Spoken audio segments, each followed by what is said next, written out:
tes dulu. Tes satu dua. Tes dua. Tes tes.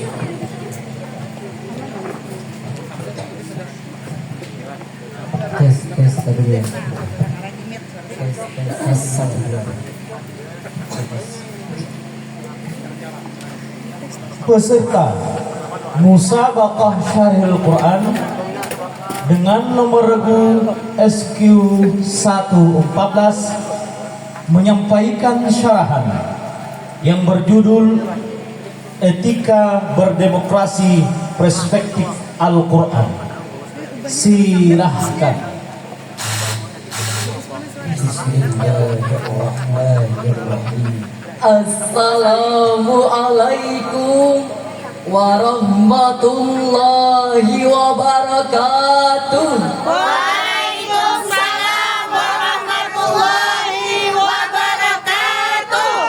Alhamdulillahilladzi amarna bil musyawarati fi jami'il umur.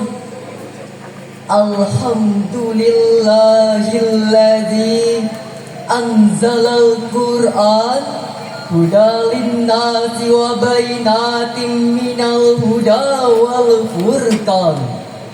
Wassalatu wassalamu ala nabiyyina Muhammadin alladzi arsalahu Allahu rahmatan lil alamin wa ala alihi wa sahbihi ajma'in.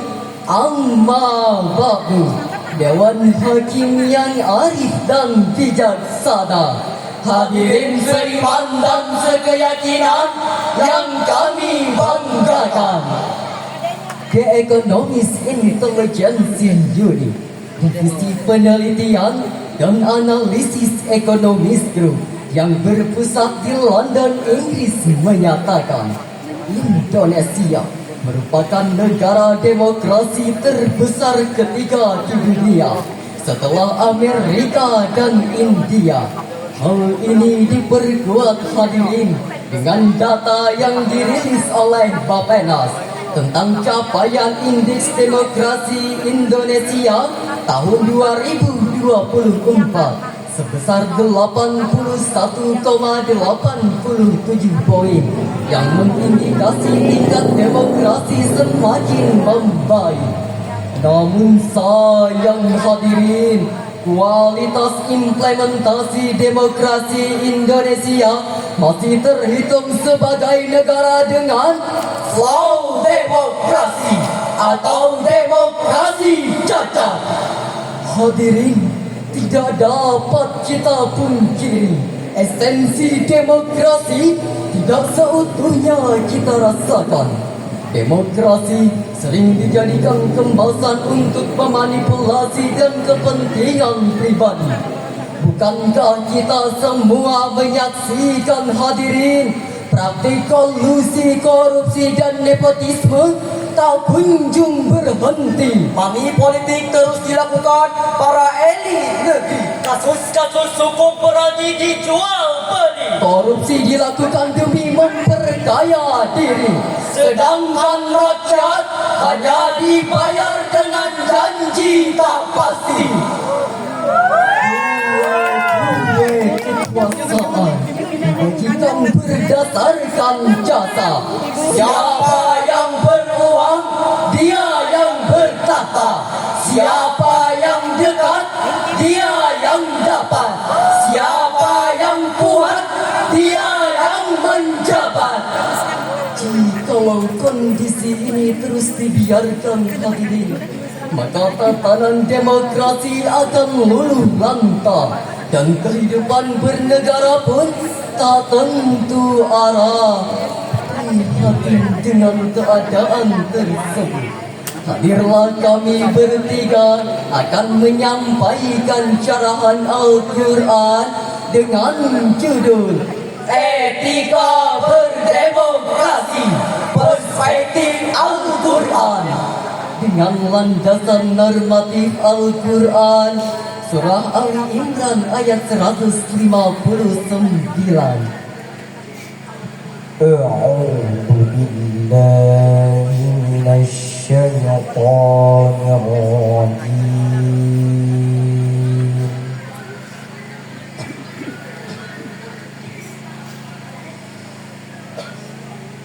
بسم الله الرحمن الرحيم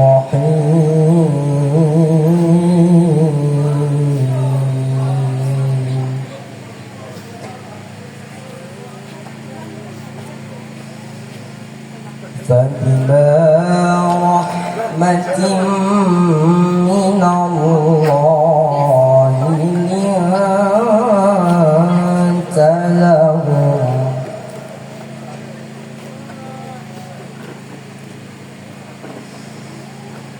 ولو كنت فظا غليظ القلب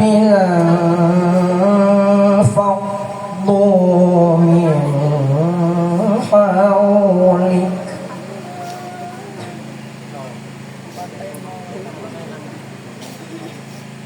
فاعف عنهم واستغفر لهم وشاورهم في الأمر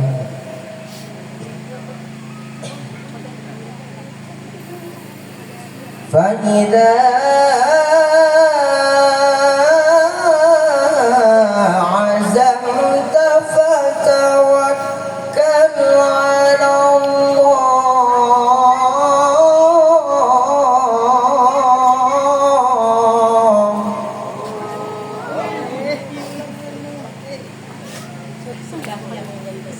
إن الله يحب المتوكلين.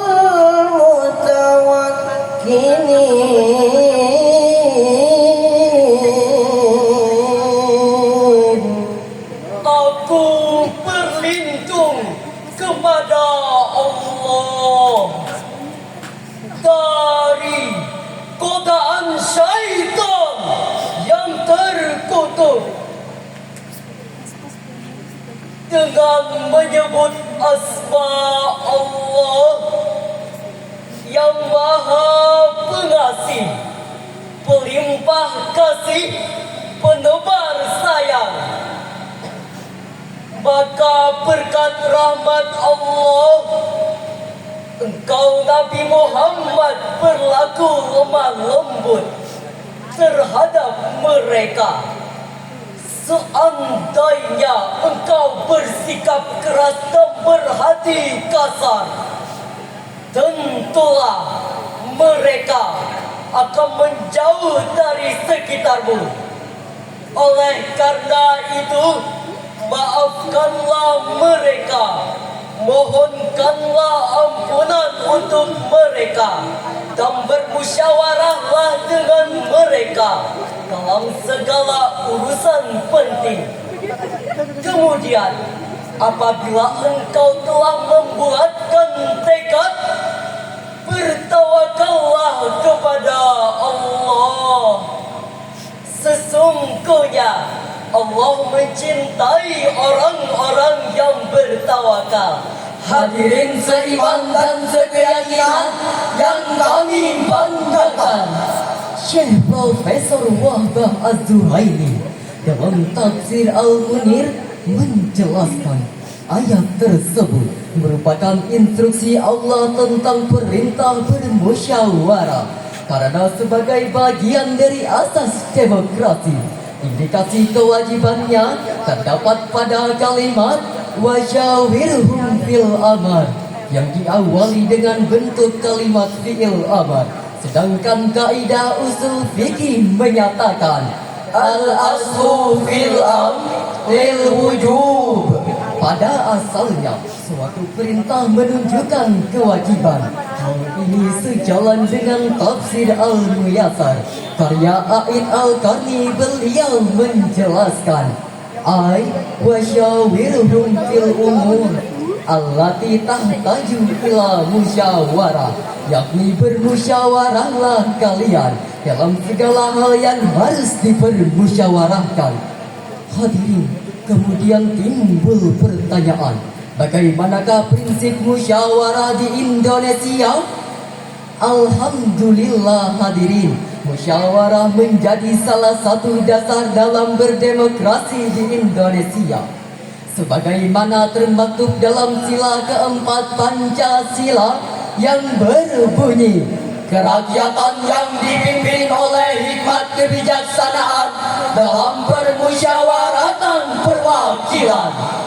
Kita patut bangga hadirin dengan perwujudan demokrasi di Indonesia yang tidak bertentangan dengan ajaran agama, seperti terselenggaranya pemilihan umum, terlaksananya musyawarah mufakat, berdirinya lembaga-lembaga negara, dan adanya kebebasan berpendapat. Betul hadirin? Betul.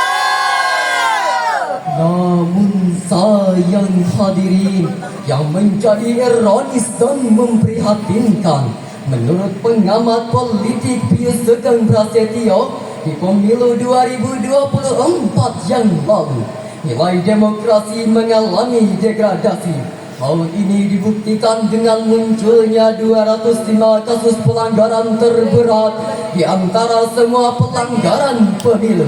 57 kasus pelanggaran hukum, 50 kasus pelanggaran administrasi, dan 10 kasus pidana. Soehartoyo menegaskan, Mahkamah Konstitusi mengambil sikap tegas terhadap setiap pelanggaran pemilu yang terbukti secara meyakinkan dalam persidangan terbuka.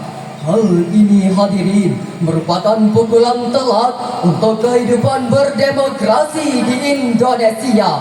Pantaslah jika Syekh Utsman bin Hasan bin Ahmad Syakir Al-Kubari memberikan peringatan tegas dalam kitab Durratun Nasihin fil Wazi wal Irsad. Beliau mengatakan, laula adlul umara lakalan nasu ba'duhum ba'da kama taqulu zi'abul gadang. Jikalau tidak ada keadilan dari para pemimpin, niscaya manusia akan saling menerka laksana serigala memangsa domba.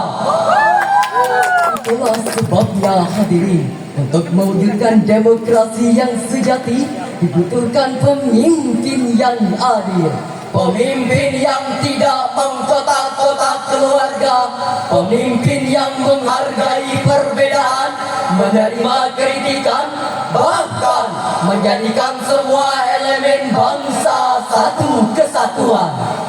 Agar lebih jelas lagi bagaimana pentingnya pemimpin yang adil sebagai motor penggerak berjalannya demokrasi, marilah kita renungkan firman Allah dalam Al-Quran surah Sad ayat 26.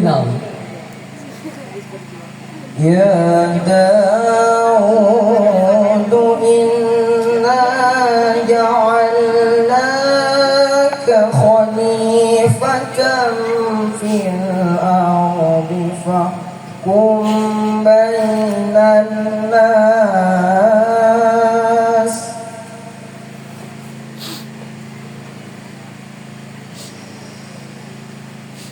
fil ardi fahkum bainan nas bil haqqi wa la tattabi'il hawa fayudilluka an sabilillah.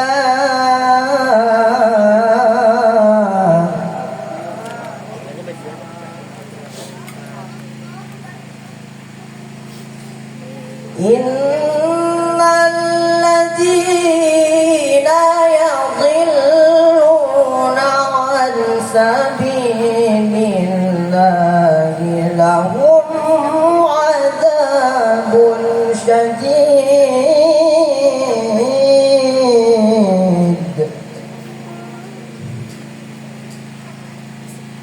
Lahum adzabun syadidun bima nasu yawmal hisab.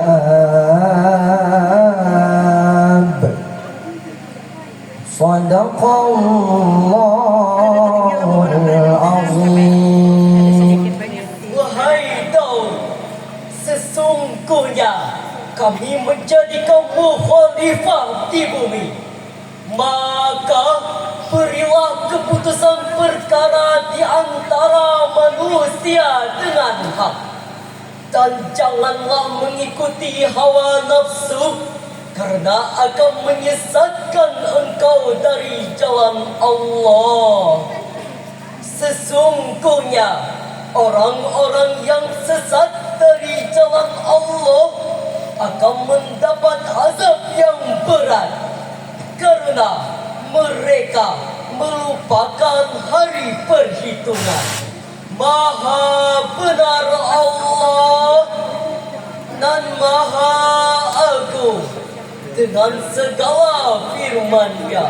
Dewan Hakim yang arif dan bijaksana, hadirin seiman dan sekeyakinan yang kami banggakan.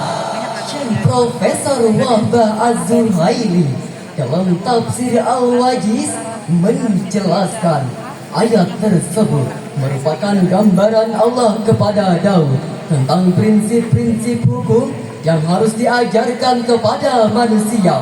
Pertama, inna ja'alnaka khalifatan fil ardh. Sesungguhnya kami menjadikan engkau khalifah di bumi untuk menegakkan keadilan dan melaksanakan hukum-hukum Allah. Kedua, fahkum bainan nasi bil haqq. Jalankanlah hukum di antara manusia dengan adil. Ketiga, wala tattabi'il hawa fayudillak. Dalam menjalankan hukum, janganlah mengikuti berbagai keinginan hawa nafsu atau karena ambisi dunia. Hadirin, baginda Rasulullah begitu tegas dalam menegakkan keadilan, tidak pandang bulu dan tidak pilih kasih, tidak mentang-mentang anak sendiri terus dilindungi. Baginda Rasulullah pun tidak pernah kompromi. Siapapun yang berlawanan, hukum segera ditegakkan. Inilah hadirin fondasi demokrasi yang diajarkan oleh Islam. Inilah akhlak kepemimpinan yang ditampilkan oleh Rasulullah. Dan inilah yang harus menjadi karakter setiap pemimpin di Indonesia agar terwujudnya hukum yang berwibawa, Indonesia jaya, dan kehidupan berdemokrasi akan semakin terasa nyata. Dewan Hakim yang arif dan bijaksana, hadirin wal hadirat rahimakumullah. Akhirnya syarahan ini dapat kami simpulkan bahwa Indonesia merupakan negara demokrasi terbesar ketiga di dunia yang mengalami pasang surut dalam perjalanannya.